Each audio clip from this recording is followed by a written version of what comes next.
वो है incident commander द्वारा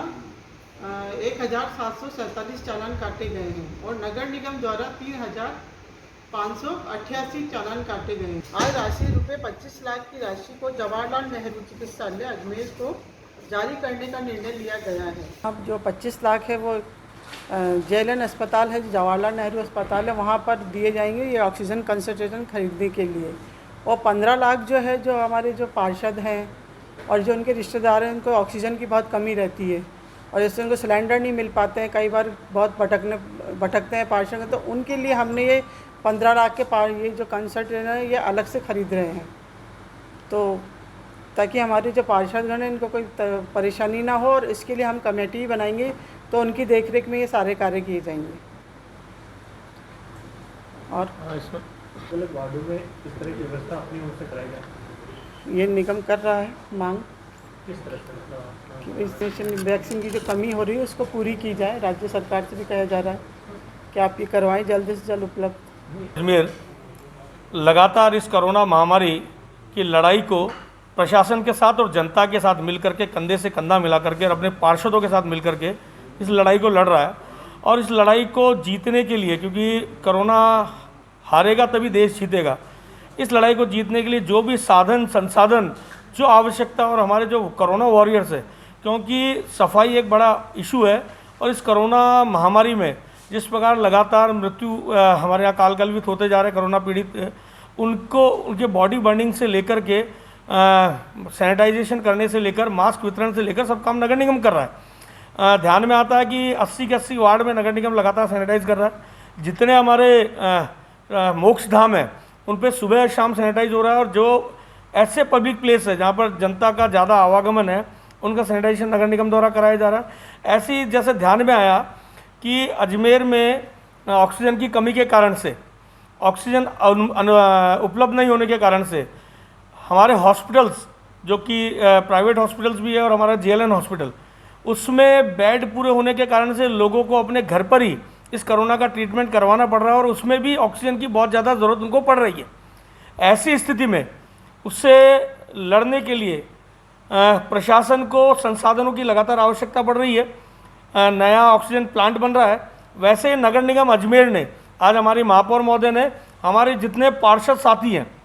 उनके द्वारा बार बार आग्रह किया गया, उनके द्वारा कहा गया कि जनता को घर में राहत मिल पाए, प्रशासन को कुछ ऐसी वस्तु हमको देनी चाहिए जो कि ऑक्सीजन की मात्रा को उनको प्रचुर मात्रा में उनको दे पाए।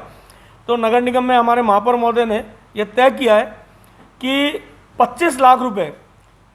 प्रशासन को नगर निगम अजमेर देगा, जिससे कि ऑक्सीजन कंसंट्रेटर खरीदे जा सके और उसका फ़ायदा अजमेर की जनता को मिले। साथ ही 15 लाख रुपए के ऑक्सीजन कंसंट्रेटर नगर निगम अजमेर खुद खरीदेगा, जो इसकी विधिक प्रक्रिया है, नियम के अंतर्गत इसको परचेज करेगा। इसकी स्वीकृति हमारे द्वारा DLB से ली जाएगी और 15 लाख रुपए के कंसंट्रेटर नगर निगम खुद स्वयं खरीदेगा, जिससे कि किसी क्षेत्र में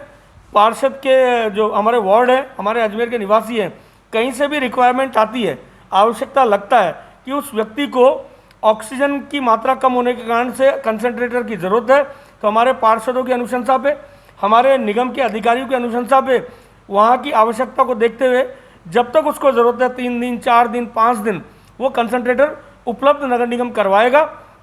इस हेतु जो विधिक प्रक्रिया वो पूरी अपनाई जाएगी, क्योंकि नगर निगम का टेंडर का प्रोसेस होता है, उसको फॉलो करने के लिए DLB से, क्योंकि ये कंसंट्रेटर खरीदने के लिए 15 लाख रुपए तो नगर निगम अपने पार्षदों के फंड से ले लेगा, 25 लाख रुपए भी नगर निगम पार्षद फंड से लेगा, लेकिन प्रशासन को देंगे और प्रशासन पर प्रोसेस को पूरा करेगा। लेकिन इन 15 लाख रुपए से जो कंसंट्रेटर खरीदे जाएंगे उसकी जो विधिक प्रक्रिया पूरी अपनाई जाएगी। DLB से इसकी परमिशन तुरंत मेरे हिसाब से कल तक परमिशन हमारे द्वारा मांग ली जाएगी। स्वीकृति आते ही उनको खरीदने का टेंडर कर दिया जाएगा। एक सवाल जो हमारे मित्र ने पूछा, एक बार सवाल कैंप, मैं बताना चाहूँगा अजमेर नगर निगम के पार्षद जागरूक पार्षद हैं। उन्होंने विगत कोरोना काल में भी कंधे से कंधा मिलाकर के नगर निगम के कामों में सहयोग किया। आम जन तक राशन पहुंचाने से लेकर घर तक भोजन पहुंचाने तक की व्यवस्था की, वैक्सीनेशन की व्यवस्था सारी व्यवस्थाएं की। इस बार जिस प्रकार सरकार का जब ये जागरूकता अभियान शुरू हुआ, नो मास्क नो मूवमेंट, हमारे पार्षदों ने उस मूवमेंट को चलाया, हर घर तक मास्क पहुंचाने की व्यवस्था की, सैनिटाइजेशन की व्यवस्था की और वैक्सीनेशन के कैंप भी लगातार हमारे पार्षदों द्वारा पूरे क्षेत्र में लगवाए जा रहे हैं, अपने वार्डों में लगवाए जा रहे हैं, अपने कॉलोनीज में लगाए जा रहे हैं और उसको लेकर के जो भ्रांतियाँ थी उसको दूर करके आम जन को वैक्सीनेशन करवाने के लिए प्रेरित किया जा रहा है। अभी कुछ समस्या जरूर आई है क्योंकि वैक्सीनेशन के लगातार काम चल रहा है, 18 से 44 साल वाला भी चल रहा है और 45 प्लस वाला भी चल रहा है। वैक्सीनेशन के लिए जैसे ही वैक्सीन उपलब्ध हो पाएगी सरकार से, बाकी जगह पे जहाँ कैंप लगने, वो कैंप लगाने में पार्षद बढ़ चढ़ कर हिस्सा लेंगे।